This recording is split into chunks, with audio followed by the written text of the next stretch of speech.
नमस्कार जय जगन्नाथ मु रामकृष्ण पण मु आपण मानको स्वागत करछि मोर आपनकर यूट्यूब चैनल देश दुनिया रे। विगत किछि दिन हम गोटे देश बहुत चर्चा रे अछि। से देश होछि हम पड़ोसी देश बांग्लादेश। बांग्लादेश ऑलरेडी तख्तापलट हो जाइछि। बांग्लादेश जो पूर्वतन प्रधानमंत्री थिले पूर्वतन शासिका थिले शेख हसीना से बांग्लादेश पलायन करछन्ती और भारत रे आसी शरणार्थी भाबे रहिछन्ती। शेख हसीना होउछन्ती विश्वर सबुठु अधिक समय पर्यंत को देश को जदि को जने महिला प्रधानमंत्री शासन करछन्ती से होउछन्ती शेख हसीना। शेख हसीना होउछन्ती शेख मुजिबुर रहमान को झियो। शेख मुजिबुर रहमान जी बंगबंधु बोली कह जाती आउ से बांग्लादेश राष्ट्रपिता भी थिले। बांग्लादेश 1971 आजाद होती। 1971 आजाद होला पर बांग्लादेश 1971 85 पर्यंत सब ठीक ठाक चलता। से बांग्लादेश समस्त दायित्वभार शेख मुजिबुर रहमान हाथ में थिला। शेख मुजिबुर रहमान बांग्लादेश समस्त दायित्वभार तुलाउथिले। 1975 बांग्लादेश सेना गादीच्युत करने चाहिए तख्तापलट करने चाहिए और शेख मुजिबुर रहमान को गोली कर हत्या कर दी। शेख मुजिबुर रहमान को हत्या पर जो शेख मुजिबुर रहमान जो राजनीतिक पार्टी थी आवामी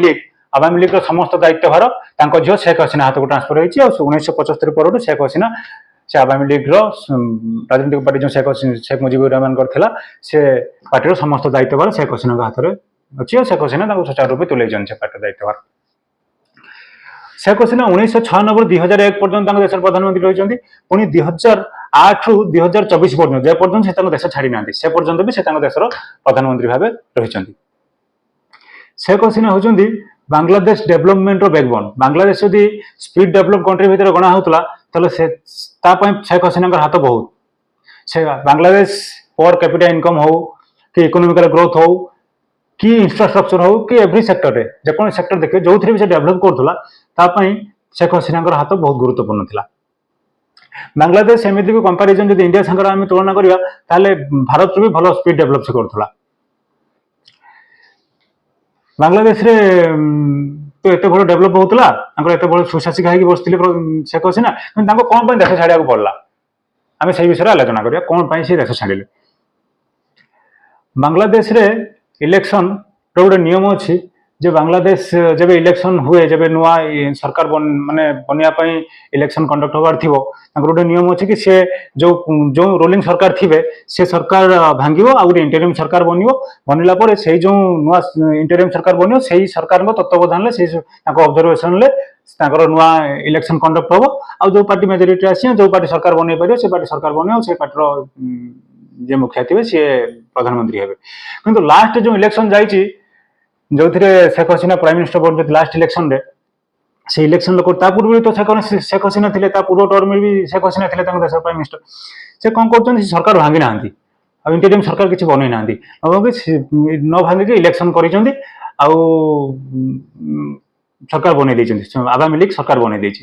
किंतु या फल कौन है जो अलग सब पार्टी थे से बांग्लादेश नेशनलिस्ट पार्टी हो कि अन्य जी छोट बड़ राजनीतिक पार्टी अच्छा किए भी इलेक्शन में भाग नहीं ना तो मैडम शेख हसीना एकुटिया इलेक्शन लड़ी सरकार बनई मेजोरिटी आसछन्ती और सरकार आवामी लीग सरकार बनई शेख हसीना प्राइम मिनिस्टर बन। तो ये जो घटना चक्र जो लोक मान भर गोटे क्रूरतार कारण है गोटे आक्रोशर शिकार होती ये घटना शेख हसीना पूरा देश भितर पूरा सब जनता भितर। तो आ गोटे कथा हूँ जो बांग्लादेश जो युवपीढ़ी एवं बहुत शिक्षित बेकारी बहुत मात्रा बढ़ी जाइए। बांग्लादेश युवक मैंने जो यंग एज पिला माने बहुत शिक्षित और बांग्लादेश बेकारी समस्या बहुत बढ़ी जाइए। बांग्लादेश प्राइवेट सेक्टर रे रोजगार पाई माने गोटे एस्टाब्लिश हवा या गोटे सेटल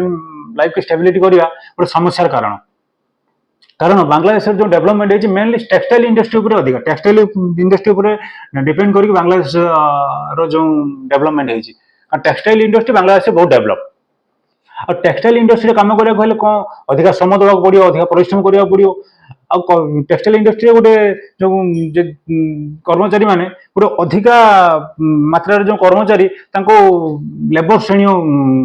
काम करा पड़ो मैंने बहुत श्रम देकी। किंतु बांग्लादेश जो शिक्षित युवपीढ़ी से चाही ना आम एत श्रम देकी टेक्सटाइल इंडस्ट्री काम करूँ आ बांग्लादेश जो जदि से सरकारी चाकरी को भी अधिका प्रायोरिटी देवाक चाहिए भी से सरकारी चाकरी पाइबापी से बहुत परिश्रम करा पड़े माने बहुत कष्ट साध्य करा पड़े कारण गोटे कोटा सिस्टम गोटे प्रोब्लेम गोटे कोटा सिस्टम भी एमती कि कोटारे कौन होइछि ना 56% कोटा रिजर्व होइक रही गोटे पर्टिकुलर वर्ग माने किसी वर्ग 56% कोटा रिजर्व होइक रही 56% एमती रही ना 30% से रही जो मैंने बांग्लादेश फ्रीडम फाइटर थे जो मैंने बांग्लादेश को फ्रीडम करने पछर जार हाथ था से 30% रही कोटा रिजर्व होइक आउ 10% रही वोमेन मान 30-10-40 आउ 10% रही क्या ना जो मैंने बैकवर्ड डिस्ट्रिक्ट आसपाई तो 30-10-40-50 होगा पर आउ 5% रही क्या जो मैंने होती एथनिक माइनोरिटीज से 5% रही तो गला 30-40-50 55% गला 55% आउ गोटे परसेंट रही फिजिकल डिजेबिलिटी जो मैंने फिजिकल डिजेबिलिटी से आउ गोटे परसेंट डिजेबिलिटी रही तो टोटाल ऑल ओवर 56% होगा 56% आउ रहा बाकी 44% बाकी सब देश युवपीढ़ी को कम्पिट करा पड़ो जदि कौ सरकारी चाकरी बाहर ताहले हूँ आम कंपिटिशन करके 44% चाकरी करा पड़ो आ बाकी 56% से रिजर्व तो जो फ्रीडम फाइटर 30% कोटा रिजर्व हो रही तो सेटा कमी स्टार्ट हो 1971 बांग्लादेश आजाद हो 1972 जो गवर्नमेंट गोटे पॉलिसी आसी जो मैंने फ्रीडम फाइटर थे जो मैंने मुक्ति बाहिनी सागर जड़ित थे से 30% कोटा रिजर्व हो रही सब जदि गवर्नमेंट सेक्टर को चाकरी बाहर ताहले से 30% रिजर्व हो रही 1972 ये पॉलिसी स्टार्ट हो गवर्नमेंट स्टार्ट कर बांग्लादेश सरकार स्टार्ट कर 1972 97 पर्यंत तो ये पॉलिसी बलवत्तर रही 1997 पुणी ये पॉलिसी रिवाइज हो गवर्नमेंट से पॉलिसी पुणी थे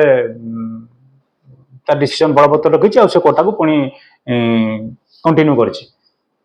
जो मैंने फ्रीडम फाइटर थे नेक्स्ट पीढ़ी माने पिला मानक भी से कोटार फायदा मिल तो 1997 पर 2010 पर्यंत पुणी सेम रूल चली सेम पॉलिसी चलती गवर्नमेंट 2010 पर पुणी से कोटा सिस्टम पुणी थे रेगुलाराइज हो सेम पॉलिसी रही से 30% पुणी से फ्रीडम फाइटर मान जो नेक्स्ट जेनेरेशन पर जेनेरेशन थी पुणी पर जेनेरेशन भी से कोटा सिस्टमटा कंटिन्यू हो आसी माने जो मैंने फ्रीडम फाइटर थे पर पीढ़ी माने पिला मानक पुणी ग्रांड सन मान भी से कोटा सिस्टम लागू कराई सेटा 2010 पुणी थे से पॉलिसी रेगुलाराइज से कोटा सिस्टम से जो गवर्नमेंट से जो पॉलिसी कोटा को लेकिन से सिस्टमटा रही जाइए किंतु बांग्लादेश बहुत समय जो कोटा सिस्टम को लेकिन प्रोटेस्ट धारणा सब हुए तो से बांग्लादेश रे गोटे जो युवपीढ़ी जो शिक्षित पिला भर गोटे सब गोटे से प्रोटेस्ट करते कि आमको कोटा दरकार नहीं ये कोटा सिस्टम उठा जाओ आमको बिना कोटारे आमर जो गवर्नमेंट चाकरी गवर्नमेंट सेक्टर जॉब दि जाओ 2012-13 भी गोटे बहुत बड़ स्ट्राइक होता है ये जो स्टूडेंट माने जो देश छात्र मैंने गोटे स्ट्राइक करते किंतु से कौन होता ना सरकार ताको निज कंट्रोल को नहीं जाइए से स्ट्राइक से जो प्रोटेस्ट को बंद कर देता मझे मझे तो एमती छोट छोट बहुत थर से अपील कर कोटा सिस्टम बंद करा जाओ बहुत थर धारणा को भी आसुँच किंतु किछि दिन पूर्व कौन है तो आपर बहुत थर से कोर्ट को जाइए हाईकोर्ट सुप्रीम कोर्ट पर्यटन भी जाइए किसी जून 5 तारिख सुप्रीम कोर्ट देश सुप्रीम कोर्ट रे गोटे ऑर्डर आसी कि ना सरकार जो पॉलिसी अच्छी कोटा सिस्टम उपर से कोटा सिस्टमटा सेमती लागू बलवत्तर किसी चेंजेस आसोनी सुप्रीम कोर्ट ऑर्डर आसला जो बड़ बड़ यूनिवर्सिटी पिला माने छात्र माने से प्रोटेस्ट कर कि ना ये जो सुप्रीम कोर्ट ऑर्डर उपरे ना कि ये कोटा सिस्टम उठा जाओ बोली प्रथम तो शांतिपूर्वक भाव में चलता जो प्रोटेस्ट शांतिपूर्वक भाव में चलता धीरे धीरे कौन है ये प्रोटेस्ट माने विशाल रूप नवा स्टार्ट कर बड़ यूनिवर्सिटी अन्य कॉलेज छोट छोट कॉलेज प्राइवेट यूनिवर्सिटी सबुआड़ की व्यापार लगे सरकार आउ कंट्रोल बाहर हो जाइए सरकार कंट्रोल कर पारनी से जो प्रोटेस्ट को एत मात्रा विपुल मात्रा से स्ट्राइकटा बढ़ी सरकार कंट्रोल बाहर हो जाइए पुणी जो सरकार कंट्रोल को न आसी सरकार कौन कर तो एक्शन नवा स्टार्ट कर ପୁଣି ଜୁଲାଇ 21 ସୁପ୍ରିମକୋର୍ଟ ପରିସ୍ଥିତି ଏମିତି ସାଂଘାତିକ ହେଇଯାଇଛି ଜୁଲାଇ 21 ତାଙ୍କୁ ସୁପ୍ରିମକୋର୍ଟକୁ ତାର ଯେଉଁ ଅର୍ଡରକୁ ରିଟର୍ନ ନେବାକୁ ପଡିଛି ଆଉ ସୁପ୍ରିମକୋର୍ଟ ଏଇ କୋଟା ସିଷ୍ଟମ ଉପରେ ଗଭର୍ଣ୍ଣମେଣ୍ଟ ପଲିସି ଚେଞ୍ଜ କରାଯାଉ ବୋଲିକି ପୁଣି ଗୋଟେ ଅର୍ଡର ଆସିଛି ସୁପ୍ରିମକୋର୍ଟରୁ ଆସିଲା ପରେ ତ ତାଙ୍କର ଯେଉଁ ସେ ଯେଉଁ ପ୍ରୋଟେଷ୍ଟ ହେଉଥିଲା ଦେଶରେ ତ ସେଟା କିଛି ମାତ୍ରାରେ କମିଛି ଆଉ ଯେତେବେଳେ ପରିସ୍ଥିତି ଶାନ୍ତ ହେବାକୁ ଧୀରେ ଧୀରେ ଷ୍ଟାର୍ଟ କରୁଛି ଯେଉଁ ସରକାରରେ ବସିଥିଲେ शेख हसीना प्राइम मिनिस्टर होगी बसी से कौन कर जो पिला प्रोटेस्ट ओह्लैते से एक्शन ना स्टार्ट कर तो एमती एक्शन नहीं कि किसी किसी पिला माने जो मैंने आग धाड़ी आसिक लीड करते से जो प्रोटेस्ट को से देशद्रोही टेररिस्ट एक्टिविटी तुम इनवॉल्वमेंट बोली एमती करके एलिगेशन लगा जमा शिविर बोली गोटे स्टूडेंट यूनियन थिला से टेररिस्ट ऑर्गेनाइजेशन घोषणा कर दी तो एक्शन एते माने कड़ाकड़ी भाव में नहीं कि अन्य देश माने यूएनओ हो कि यूएस हो कि कनाडा हो एम मैडम को धीरज रखा मैंने ये कहते कि मैडम टे शांति टे सल्व कर ना ये जिन बहुत फ्लेयर अप हम आउ सांघातिक होमती भी स्टेटमेंट आस अलग देश सब भी शेख हसीना बहुत कड़ाकड़ी भाव में एक्शन नहीं एमती परिस्थिति कि किसी पिला भी से मरी गोली चालना कराई किसी पिला भी मरी 92 जो पिला न्यूज आम जो मैंने न्यूज जो रिपोर्ट आसी 92 जो मैंने प्राथमिक अवस्था से पिला भी मरी गोली चालना कराई पुणी माने से परिस्थिति एत संकटापन्न हो कंट्रोल बाहर को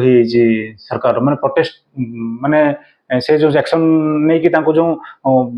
ये करने चाहिए तथा से कर पारना जुलाई 4 कौन हो जुलाई 29 पुणी गोटे पुणी थे से प्रोटेस्ट करा स्टार्ट कर स्टूडेंट माने करके अगस्त 4 रे से गोटे फाइनल प्रोटेस्ट गोटे डाकरा देते फाइनल प्रोटेस्ट माने गोटे फाइन कर पूरा राजरास्ता को ओह्लैं सब यूनिवर्सिटी सब कॉलेज पूरा लक्ष लक्ष मात्रा पिला राजरास्ता को ओह्लैं ओह्लैकी प्रोटेस्ट कर अगस्त 5 रे से प्राइम मिनिस्टर निवास भर को पशिंट प्राइम मिनिस्टर निवास को पशिला जहाँ भर हो तो सब वीडियो भाइराल होमें देखी तो बहुत कुछ खराब होती तो पुणी ता भीतर कौन होती जो सेनार गोटे स्टेटमेंट आसी प्रधानमंत्री माने शेख हसीना को गोटे टाइम पीरियड दिखाई एति समय भर देश छाड़ ना आम अरेस्ट करूँ तो प्राइम मिनिस्टर जो थिले शेख हसीना प्रधानमंत्री निवास उड़ान भरते गोटे सिक्रेट हेलिकप्टर रे आसिक आम भारत रे जो इंडियन बेस एयरवेस रे ओह्लैं से सिक्रेट भाव में रही आ गोटे कथा आम भारत भूमिका माने दृष्टिकोण कौन ये सब जिन शेख हसीना जब जब प्राइम मिनिस्टर रही भारत प्रति गोटे सफ्ट कर्णर रही भारत को से सब सपोर्ट कर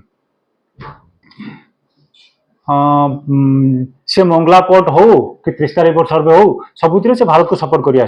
जहाद्वारा से चीन भी आक्रोशर शिकार होती लास्ट जो से चीन जाते 4 दिन यात्रा 3 दिन सर आसा पड़ा से तेज भारत आसिक अच्छा भारत रे तो बहुत बड़ बड़ डिप्लोमेट अच्छा तो डिप्लोमेटिकली जिन सब सल्व करा बांग्लादेश जेहेतु से पलातक आसिक भारत शरणार्थी भाव रोच तो बांग्लादेश क्रूरतार कारण भारत तो कभी बननी कारण भारत चाहिए कि से आम जो पड़ोसी देश सागर रिलेशन खराब करने को भारत में आम जयशंकर भाया मिस्टर जयशंकर जी आम फॉरेन मिनिस्टर रेस्पेक्टेड जयशंकर सी तो बहुत भल डिप्लोमेट भी थे तो से बहुत भल हेल्दी भाव ये जो प्रॉब्लम को सॉल्व करिए यही घटनाचक्र भारत जहाँ अभूमिका रहिबो तो आम नेक्स्ट वीडियो रे डिस्कशन करिया